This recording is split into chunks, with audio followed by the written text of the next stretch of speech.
But if you take a 10-minute shower every day, your skin, because it's the biggest living cell we have, will absorb more of the chloramines than if you were to drink 2 gallons of that same water that same day. They are cancer-causing contaminants. It can cause you liver and kidney damage. It can cause your immune system to not function properly. You get it boiling, but you're going to put your pasta in there and it's going to absorb all of the contaminants into that pasta. That's what you put into your body. In 2016, Sioux Falls shut down 21 wells after contamination was traced to firefighting foam from the airport and the Air National Guard base. Current tested levels are below detected limits, but there is still PFAS in our water. What is that, and should we be terrified? Health and wellness is confusing. There's a new trend every week. Everyone's got an opinion, and half the time you can't tell what's legit from what's just good marketing. And we get it. We're in it too. Welcome to Dialed In Health. I'm Melissa Goodwin. Every episode, we bring in the people who actually do this work. Providers, practitioners, the experts who see clients and patients every day. We ask the questions you'd ask if you were sitting across from them so you can find the right people, make better decisions, and feel confident about what's out there. Whether it's peptides, gut health, water quality, ADHD, biohacking, or something you've never heard of, we're covering it. So let's get into it. Let's get dialed in. When you think about health and wellness, we often think about working out and fitness and eating right and trying to stay out of the doctor's office and drinking a lot of water. But we don't always think about what's in that water. So I'm excited today to have on our show our guest, Julene Edwards, who is the owner of Kinetico Water Systems and our resident water expert. You know all things about water. So I'm excited to chat with you today. Welcome to the show. Thank you for having me. Absolutely. So Julene, tell us a little bit. You've been doing this work with water for 25 years. So you know a lot about what's in the water, all kinds of things. So tell us what brought you into this business and why have you been doing this for 25 years?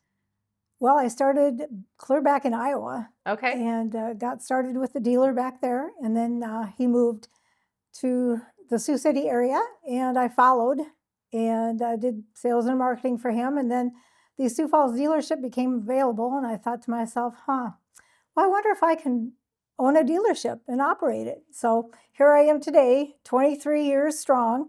And water is a huge, huge health concern for me because I know that the water that you get from your tap is probably not the quality of water that you would really like to have for yourself or your family. So this is so interesting to me. And I'm curious, as you've been doing this work, was there a moment, in that 25 years where you were like, wow, this is a game changer. This has made a huge difference, maybe for a family or from your own experience? Well, I have a lot of families that'll come back to me and they'll say, this is the best thing I've done for my family, is I've put this great water in. I don't have to worry about if they find this or that in the water and they come out in public and say that, or they put a boil restriction on your water. And a lot of cities, even around here, smaller towns have done that throughout my 23 years of being here. And so I can confidently say that if you've got our good drinking water, you won't have to worry about anything. Well, one thing that was interesting, when we were talking, you mentioned to me, and it's stuck with me since then, you said, well, you're bathing in it, you're cooking in it, you're drinking it, like we're putting it all over our lawns. Like we don't even think about what's in the water. We get maybe a water report once a year. I don't know what's in that. I get those reports and I've looked at them and I'm like, what is this even saying? And I just throw it away because I don't know what it is. Correct. Mm-hmm. So I guess I had never really thought about it until we started having the conversation. And then I thought, oh my gosh, I have no idea what's really in my water. Mm-hmm. So let's talk a little bit about that because we get those water reports that say, here it is, water is safe, right? And when people say that our city water is safe, what's your reaction to that? Well, my reaction is going to be that it is deemed safe by the state and by the city. They have a criteria that they must follow. However, with that being said, is that state guideline good enough for my health? So you take it a step further and you get that good water because, like I said, and all water can vary at different times of the year. Now, if a town has had a lot of water, Mm-hmm. the water table will, of course, be higher. If it's had drought, it'll be you won't have enough water, or it'd be very low. So the difference is very, very important on the drought or having too much rain. So tell us a little bit about, hard water, soft water. Like, I guess I can tell a little bit of a difference when you have soft water. It feels, I don't know, slicker or smoother. I don't know how to explain that exactly. What is the difference between hard water and soft water? Well, hard water is going to have your lime and calcium in it, and that's going to make up your hardness. Okay. Now, when the city comes out and says, well, we have 15 grains of hard of water, what that really means is it's done in parts per million as well. The Water Quality Association says that any water over 10.5 grains of hardness is considered extremely hard. Okay. So that is not something that Kinetico is coming out with. That is coming from the Water Quality Association.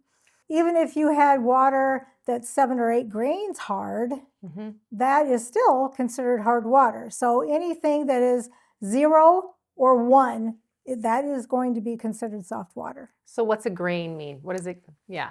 It's grains per gallon is what they do, is considered just, and when I go in to test somebody's home, we add chemical in so that we can decide what is going to be your grains of hardness. We have an indicator packet that we add to the sample of water, and it's all colored. When it's pink, it's hard. When it's blue, it's soft. So normally it's pink when I go into people's homes. So then I have a titrant solution that I add, and we do add that drop by drop. And for every drop we add, it's 1 grain of hardness per gallon of water that you use in your home. Okay. So if you have 15 grains of hardness, that means every gallon of water that you use is going to have 15 grains of hardness in that. So if you use 1,000 gallons of water, you have to times that by 15. That's going to be the grains of hardness that goes through your pipes, through your fixtures. All those things. So if I have, what is really hard water going to do? Like if I 15 versus 10, what might I experience or see in my home or on my hair? Hard water, first of all, is a little tough on your skin. Okay. Kind of makes it a little itchy. Yeah. It's very, very difficult with hair. Okay. I always like to joke, I have bad hair days with soft water, so I can't imagine if I didn't have soft water. But then you're going to see your fixtures. They're going to all corrode up. They'll have some lime and calcium around those. You may have to clean the screens out in those faucets. You'll see streaks on your shower doors if you happen to have those. Quick break. This episode is brought to you by Vitality Growth Labs. If you're a health or wellness practice and you're wondering why your phone isn't ringing the way it should be, Vitality Growth Labs builds the systems to fix that. Get found, build trust, fill your calendar. AI authority stacking, videos that connect with your clients, real tools, strategy, and execution that results in real revenue. Visit vitalitygrowthlabs.com or check the provider directory at vitalitygrowthlabs.com/the directory to find a trusted wellness provider near you. All right, back to the show. Washing machine is going to take that out a lot sooner than if you had softer. Okay. Also, your water heater is one that I always hear a lot about. If you don't keep that continuous soft water on it, you're going to burn that water heater out in a lot less time. So it's the grains are kind of the minerals and the other things in the water that are making it hard, making your skin itchy, drying it out, all that kind of stuff. All right, got it. So where does our water, if our water is coming from the river and the aquifer, what ends up in those places? What ends up in the river or the aquifer? Well, you have to remember you're taking the water, especially from the river. I mean, you've got all those contaminants that can be put into that water. So you've got your pesticides, you've got your arsenic could be in there. We don't have a lot of it around here, but there are places that do. We have all these metals that you're not even thinking of that get into our water. Well, we draw the water out of there, and they're only going to chemically remove so many things, and then they're going to send it out to your home. So you're cooking your pasta in arsenic and pesticides and all the other things. Yeah, that doesn't sound good, Julie. Now you're kind of freaking me out. That. Correct. Yeah. So tell me about you've mentioned also something, chlorine and chloramines. So what is a chloramine And, why does it matter? Why should I be concerned about that? Okay. So years ago, when I first came here, Sioux Falls used straight chlorine. Well, Okay. we all know what chlorine is. Yep. And I think it's been like 10 years ago, they decided to go to chloramines. And a lot of people do not realize how that's made. So what they do is they do add your chlorine, but they actually then add ammonia to the water to get the chloramines. And their statement is it lasts a lot longer in your water and it goes further. That's great. But in your showers, this is actually put out in medical books. But if you take a 10-minute shower every day, your skin, because it's the biggest living cell we have, will absorb more of the chloramines than if you were to drink 2 gallons of that same water that same day. So you're getting toxic. Chlorine and ammonia into your skin just by taking a 10-minute hot shower. Correct. And then that's not also to mention that you have to breathe while you're taking a shower. Right. So all of that goes into your lungs as well. So there's some federal standards around water. So tell me, when we look at those annual water quality reports that we get, it looks like we're passing everything with flying colors. We're good. Tell me what those standards actually mean, and should we, when are they updated? What does that look like? Well, unfortunately, they really don't update those very often. Okay. I'm sure you could research that and find out how long it's been. And they're put out by like a committee would be on any other city or a board. And, it's directed by the EPA, so of course. But like I said, their standards are not going to be what I want for myself and my family. Right. I want the best I can have. The city water report, we've got some of the things that are in the actual water. So I'm going to ask you some questions. You can tell me, like, how worried should I be that we have arsenic in our water? Well, arsenic, it's a naturally toxic metalloid, and it's found in the crust of the earth. So it's more on the top where the crust would be. And so as your water goes down through, it picks up all the metals, and it's found in our water, but also found in the foods that are grown for us to consume.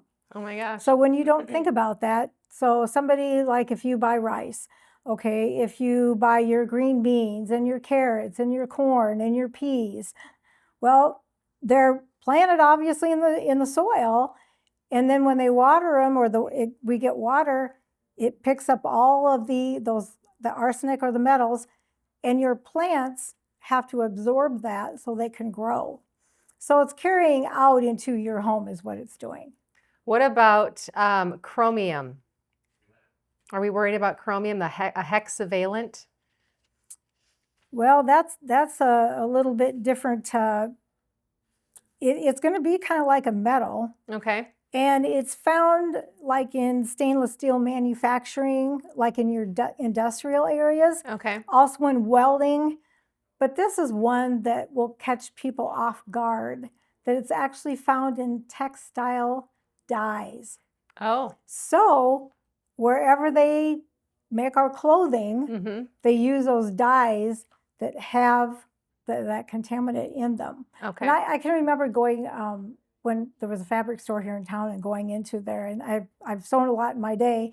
I can remember picking up bolts of fabric and thinking, wow, that really kind of has a smell to it. Right. So then when you kind of get investigating that, that's where that comes from, and think, well, gee, I'm sewing that. We're using it as a blanket, or maybe I made myself a pair of slacks or a shirt to wear out of that fabric, and you're just wearing them and it's going right into your skin. So you did tell me about the absorption of chloramines. Do we have high chloramines here in our area? Chloramines are considered free chlorine, as they will say, according to our chemical companies that we purchase from. So it's very, very hard to really measure that. What they do, when they put it in there, of course, do you want ammonia in your water is what it boils down to. So what that does is we do use a different type of media to take that out of the water. We don't use straight carbon. Carbon will not take out chloramines. And I think a lot of people don't understand that as well. Okay. Well, what about PFAS? So this is interesting. We found that In 2016, Sioux Falls shut down 21 wells after contamination was traced to firefighting foam from the airport and the Air National Guard base. Current tested levels are below detected limits, but there is still PFAS in our water. What is that, and should we be terrified? Well, yes, I'm concerned myself. I mean, we do have water treatment for that, obviously, but it's a synthetic man-made chemical is what it is, and it started back in the 1940s. And so what a lot of people don't realize is that it is made to resist heat and water. Like if you have a water repellent, there's going to be the plastics in there, and that's what all this is about. Okay. So a lot of people don't realize, you mentioned the fire fighting foam. Well, you have to think about even the packaging you use, like saran wrap. How many people use saran wrap? Everybody. Everybody does. Well, it's going to be in the plastic you use. When you go to the grocery store and they package meat at the meat counter for you, it's going to be packaged in there. So then you have to look at your pots and pans. Do you have Teflon pans? Do you cook from them? I think I still have one left. Yes. I do. It's like that last one where I'm like, maybe I'll just wait till the next time. Should I throw it out now? Well, it'd be a good idea. We don't use it very often. So Yeah. we have that. And then, so any kind of plastic that's in your kitchen, of course, we talk about the water bottles. If you purchase water at a store, Yeah. you get the crinkly plastic. Mm-hmm. That plastic is leaching right into the water that you drink. You don't know how long that sat on a truck, and if the truck sat in 100-degree weather down south someplace before it came north. So there's all these variables, and all of these things we've talked about today, they are cancer-causing contaminants. PFAS are forever chemicals. Isn't that what they're called? Correct. You don't get rid of them? Yeah. There's no way to get it out of your body? That's correct. And it can cause you liver and kidney damage. It can cause your immune system to not function properly. So really, when you think about plastics, you really need to take a hard look into your home and see what you have for plastics and try to get rid of the majority of them. So get it out of your water, but also take the saran wrap and maybe toss that too, and the I Teflon would pan. use saran wrap if I didn't absolutely have to. Yeah, I hear you. Okay, so what about these last few things? Manganese, fluoride, lead, anything that we need to worry about from those? Well, the lead is a problem we see, and lead is, there again, very toxic for your body. I go back to, when you consume it, your kidneys and your liver, it's hard for those to function. Yeah, it can't be good for you. No. And then you take the fluoride, and I know I have to kind of walk on eggshells once in a while with a family if they have small children. But when the research comes out that when you have too much fluoride, and aluminum is the same way, they find a lot of the brain cells in the Alzheimer's patients that have a lot of fluoride, and aluminum can cause that. Oh, so you need to get that out of your water if you can. You really don't need fluoride in your water. If you're a parent and you're mixing formula with maybe tap water, is that safe? What should they know? I would say not with all the contaminants that we have in the water. I have had several families that have had babies, and they've contacted me. Can we use your reverse osmosis system on this? I said, absolutely. You need to use that. A lot of people use the cereal too for the babies when they're real small, and you need to be mixing that with good quality water. So you don't put all those toxins into your baby. Yeah, what if you boil it? They're like, oh, I'm boiling it. That's one way to do it, but who wants to boil every ounce of water that they're going to give their kids, and then you still don't know. Right. You still don't know. If those contaminants are in there. Right. You're just boiling the contaminants, essentially. Correct. Right. Well, what about like if you're pregnant, anything that a pregnant person should pay attention to when it comes to their water?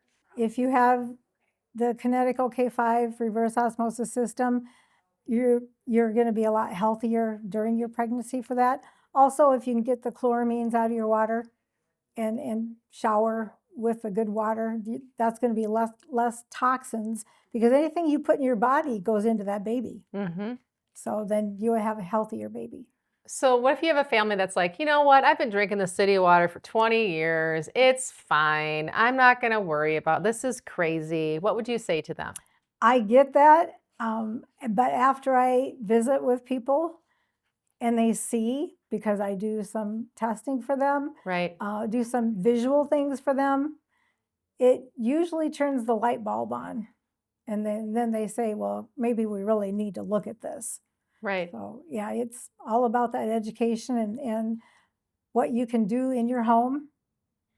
So if you are like boiling it, like let's say if I'm making pasta or coffee or soup, if I've got regular tap water, is boiling that water before I throw my pasta in, is that going to help clean out any of the contaminants? Or boiling that water before if I'm making soup and it's boiling, does that take care of everything that I need to worry about? No, because what you're going to do is you're going to let like say your pasta, you get it boiling, but you're going to put your pasta in there and it's going to absorb all of the contaminants into that pasta. That's what you put into your body. Yeah. So any kind, I always say, anytime you're going to even bake a cake, when it says, put a cup or cup and a half of water in there, or a Jello type salad, you're going to add water to that. You're just putting all those contaminants right into your body. They say like Starbucks, the secret is their water. Have you heard this?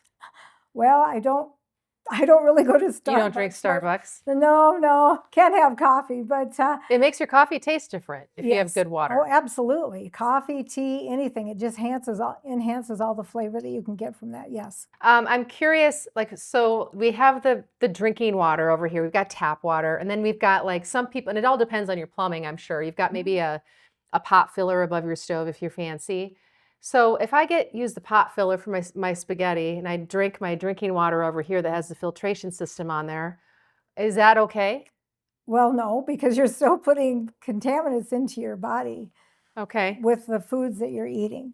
So you really need to get away. You really need to cook with reverse osmosis water. And sometimes it's hard to remember that if you get it newly reinstalled. But you need to get every kind of water that you have needs to be reverse. If you're consuming it, it should be. Yep.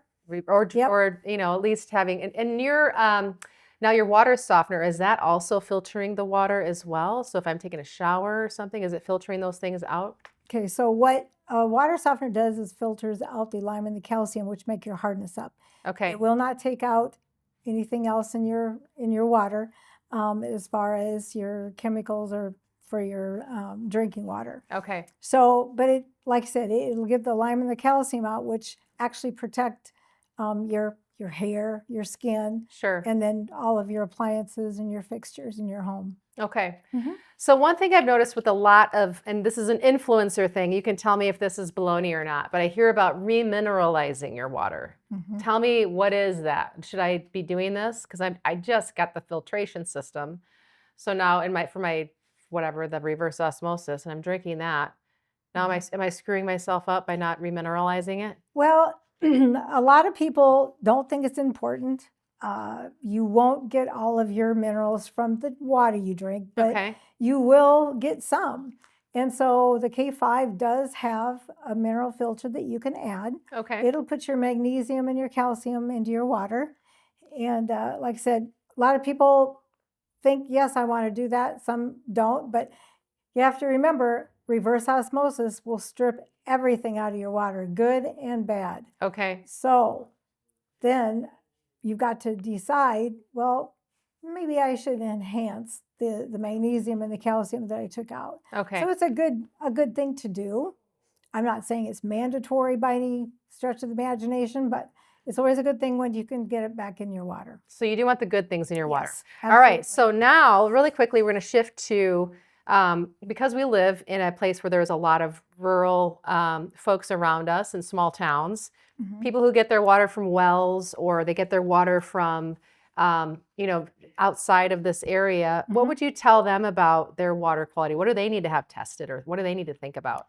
Well, we treat everybody the same. Okay. I mean, I want to go in and I want to do their hardness test. I want to do, their TDS, which is your total dissolved solids, which tells us what contaminant level you really have in your water, because it all varies. You go out into the outer edges with the T or Harrisburg or any of those towns, it's going to differ than Sioux Falls. Okay. And actually, Sioux Falls will differ from one side of the town to the other. Okay. So, in wells, we always test for iron, and so we have special treatment for the wells. Okay. So is there anything specific that you see around here often that maybe people in the other parts of the country wouldn't see because of our agriculture or because of the pesticides use or the herbicides that we use? I don't think we have a lot of difference here in Sioux Falls than other places will. I mean, years back, if you remember, like Flint, Michigan had all of that water going on. I know that there was another town around Sioux Falls that had a lot of issues with their water, and it just needs to be tested. And then we need to take, if the city is giving you, we have a lot of this or that in the water, then you need to be aware of that, and we can help you out with that. And I know that, like in Iowa right now, there's a lot of there's actually quite a big city that has a lot of nitrates that just all of a sudden came up in the last 9 or 10 months, and it's like, wow, well, we've got nitrates, we need to take care of them. So it's nice to know we have equipment that we can actually help families with. So it's interesting when you say that. How often is a city testing its water? Well, they test it about every month. Okay. But they test for your grains of hardness. And I always laugh getting back to those kinds of tests, because it seems like when I test, my tests are always different than what theirs are. Yeah. So it depends on where they're at, and what day they took that on. So it all differs. So you can't necessarily depend on, if you really want the best quality water, you need to be testing it yourself. Mm-hmm. You need to have some kind of system in place where you can strip some of those bad chemicals out of your water, so you're not having these toxins in your home. You get rid of the saran wrap too and all the rest of that stuff. Correct. But so you can't really depend on, like you mentioned, even in Iowa, if they've had this the last 9 months they've been testing that. Do the residents probably aren't even aware of that? Like there's probably a whole segment of people that are just drinking tap water and not even aware of it. Well, if you have a nitrate issue, it's going to become newsworthy. Sure. They're going to let you know. And I happen to know, just because I've dealt with a lot of wells before, that if the contaminant level is over 10 parts per million with nitrates, you will have health issues for sure. Okay. So they need to be mindful also of the rate of contamination, because as any equipment, we have boundaries that we must follow. Mm-hmm. There was only one time when I walked away from one. That was been probably 25 years ago. But if you can't help somebody, you just need to walk away and not. I always want to feel honest with myself. Mm-hmm. I don't want to over-promise something that I cannot deliver. Yeah. Well, so and I did some research. It looks like the federal guidelines haven't been updated in 20 years. So even if it is passing guidelines, those have not been updated recently. So if you really want to make sure that you're drinking the healthiest water, you've got, soft water all the time. You want to make sure that your babies and your family and any vulnerable populations are safe.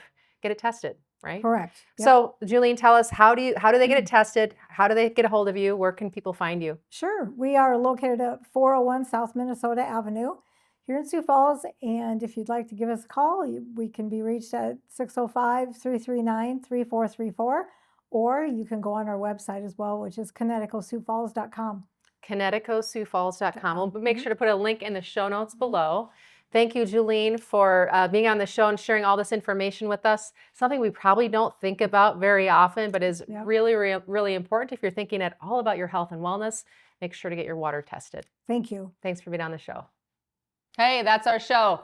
If someone came to mind while you were listening to this, if you thought, hey, my sister needs to hear this, or I should send this to my mom, or my buddy would get a lot out of this, please share it with them. Just hit the share button and send it their way. You never know what one conversation, one episode, or one piece of information can do for someone who's been looking for answers. And if you haven't subscribed yet, please do it now. It takes 2 seconds, it's free, and it means you won't miss an episode. We've got incredible stuff coming up, and I don't want you to miss any of it.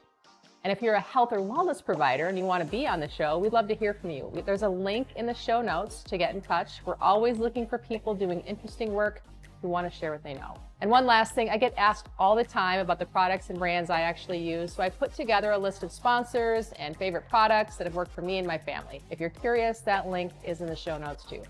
Thank you for being here, and I really mean that. I'm Melissa Goodwin. The line is open. See you next time.